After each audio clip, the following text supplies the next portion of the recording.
Picture this, waking up to the sound of waves, sipping coffee with a private ocean view, and indulging in unlimited gourmet dining at a stunning beachfront resort in Mexico. It's been around for a decade, but is still expanding, offering luxury at every turn. But before you book, there's something you should know. This place has a surprising drawback that could change your experience.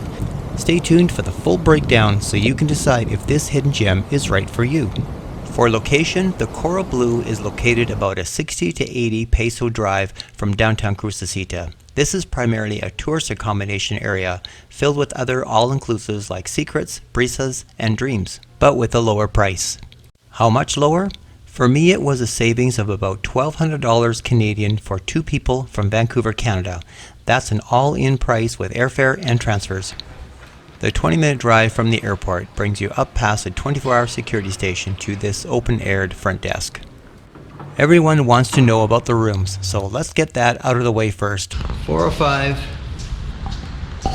And when you come in, this little card has to go in here. It's actually off to the side, but you have to put that in there and then the power works. We'll start a little tour here, the bathroom. It comes complete with a hairdryer, iron, an Australian ironing board, safe, clothes hangers behind the door, and the power is 127 volts at 60 hertz, so there's no need for any converters if you're coming from Canada or the US.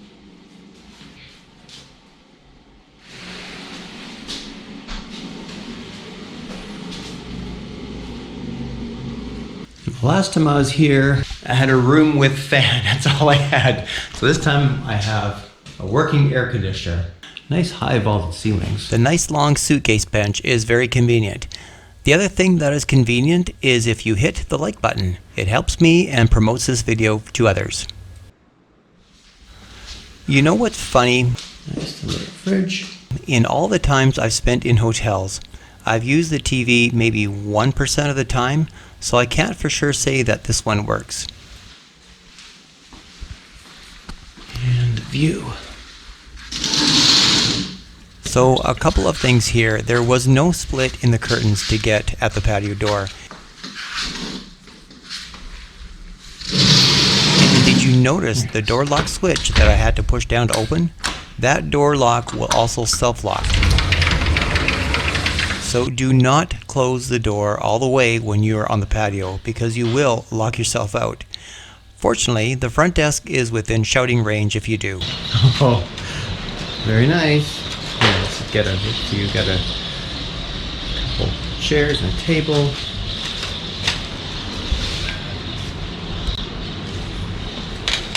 Just enough for sitting on. Wow, that's nice. And it's 6 o'clock at night. Well, 6:30 I think it is right now. Yeah, 6:30, so the sun is going down. This is a 5-story hotel, but on this half, the 4th floor is the top floor. There's a 6th floor balcony, but that's not used by guests. Nice view though. Oh, there's another rooftop here. All the rooms have a hallway on one side and the decks face the resort area and the ocean to the east.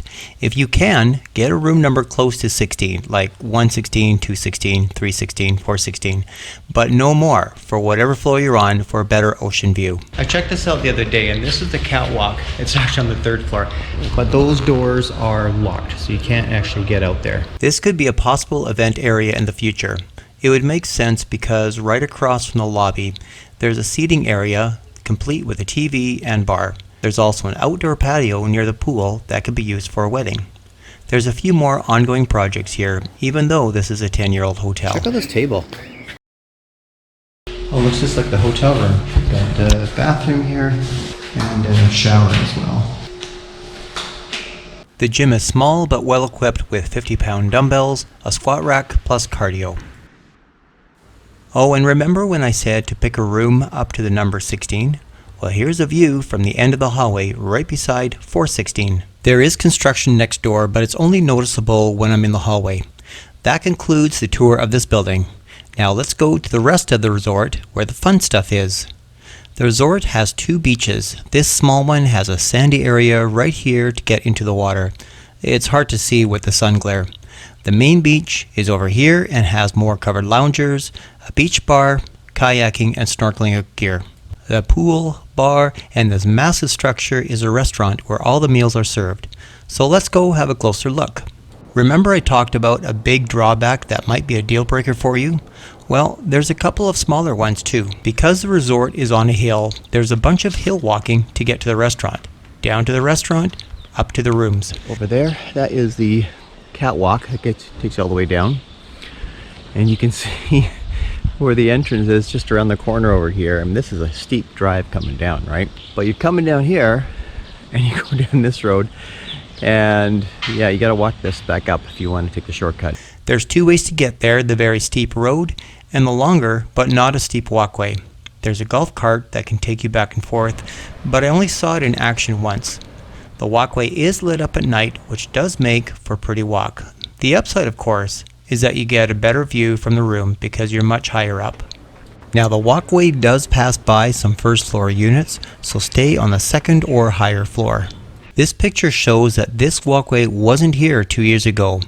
Other recent improvements are the covered loungers here, pool deck chairs and tables, beach bar, and I'm pretty sure that these have been replaced because all the lumber looked new compared to the 2023 picture. Plus, they were still installed in the last section when I was there. Plus, more have been added too. Let's talk about food. Breakfast, lunch, and dinner are all served from here with breakfast utilizing the extra serving bar. There was an omelet station for breakfast, tacos or hamburgers and hot dogs for most of the lunches, and theme nights included pizza from a pizza oven, and of course desserts. Now I try to stay away from desserts, but in the name of research, I'm doing this only because I'm usually not a dessert person, but I have to try a few of them here. The food was good and there was lots of it. Yes, there is a spa that's tucked away down these stairs. The bathrooms are here too, and they're quite nice. Right off the side of the restaurant is the pool, which has views overlooking the smaller of the two private beaches. At first glance, the lounge covers don't look very nice. I think that's just the color. They're also definitely not 10 years old. A common complaint of the all-inclusives that I've both experienced and read about is the lack of loungers and the early birds that claim them at 5 in the morning. Lots of chairs available, and it is like about 10 o'clock in the morning, so there's really no need to save chairs at this point. Of course, that can change depending on the week. There's also extra people here that can show up for the day. A local expat group has regular meetups here every couple of weeks that will definitely add to the lounger availability. They simply pay a day fee and can take advantage of the resort for the day. One more thing about the crowds. This was dinner the Friday before spring break. In other words, loungers were probably at a premium the next day. Directly below the pool is a small beach. There's covered loungers here too with an ashtray. If you smoke, this is where you'll be hanging out. There's another set of loungers here, and you can see the small sandy area going into the ocean for swimming and snorkeling, although I only snorkeled at the other beach. Both beaches are good to see whales and dolphins.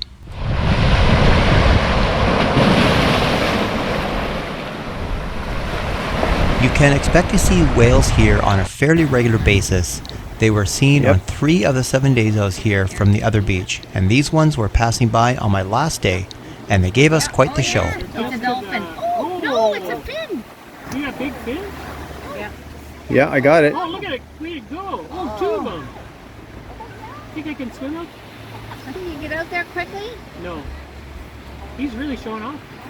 But there's also the dolphin. There's a dolphin as well. Oh, there's got to be at least 2 out there. The beach also has new growth of the turtle leaf medicinal plant. Of course, every all-inclusive has to have a bar, and the one here is just up from the pool.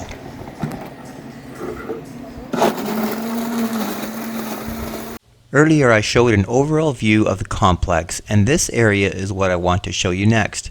The path beside the bar leads to both the wedding platform and a fantastic overlook between the two beaches. This stunning wedding platform location is also a recent addition. Moving up, the path leads to some amazing scenic vistas. Since it's a short walk up from the wedding platform, this is an ideal spot for those gorgeous wedding day pictures. And that is a cactus tree. Plus, the beach is right there for more shots. I'm using 2 different cameras that produce different color variations. This shot from my GoPro is truer to what the colors really look like. There are regular whale sightings, and this would be a great place to see them. The kids' pool is off to the other side of the restaurant and overlooks the main beach, which is where we're heading to next. I don't know if you've noticed yet, but there's no beach vendors here. Every Mexican tourist beach I've been to has vendors. And as a side note, this cabana offers great view of the beach and yet was empty most of the time. These stairs serve three purposes. The first one is access to the beach, obviously. The second are these rinse shower stations. The third, well, it's almost like a nature show here at night on the stairs and the sand below. After the heat of the day, little critters come out to socialize, eat and gather food, and harvest materials for their nests. The ants form a superhighway across the cooling sand in hopes that they can finish their tasks before the rising sun and the humans take over the day. This little fellow is scouting this morsel. Yes, that will work, and he carries it off into the night. The baby gecko can't wait to grow big and strong, so he could be the subject of tourist pictures. Wow, that's a big shell and very fancy too. Hermit crabs gather together in a rave and compare who has the best shell for the night. This beachside bar is new and opened on the second last day that I was here. This main beach is where I spent a lot of time at. I brought my own gear and snorkeled every day. But there is snorkeling and kayaking equipment to use. If you enjoy snorkeling, you won't be disappointed. So much to see, including eels. Probably the best time to go is in the morning, as the waves can pick up in the afternoon, and the lifeguard won't be keen on people going in.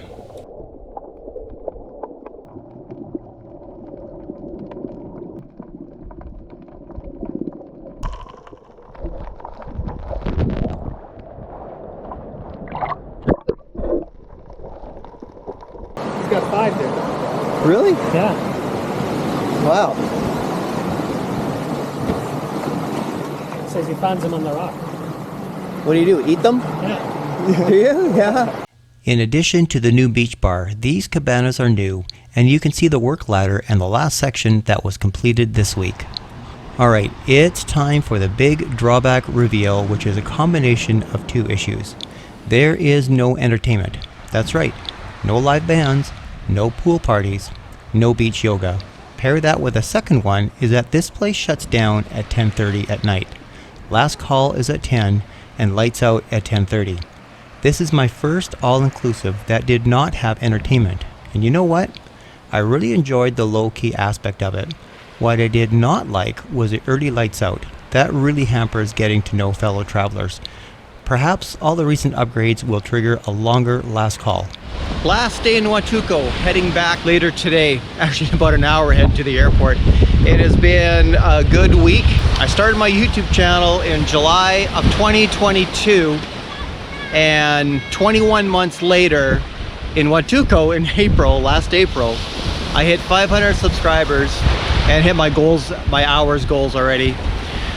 And 11 months later, I'm back in Huatulco and I've doubled it. Now I'm at 1,000 subscribers, so I'm officially monetized. So Huatulco's been good. So I think I need to come here more often and set goals and achieve them. So thank you for your support. I really appreciate it.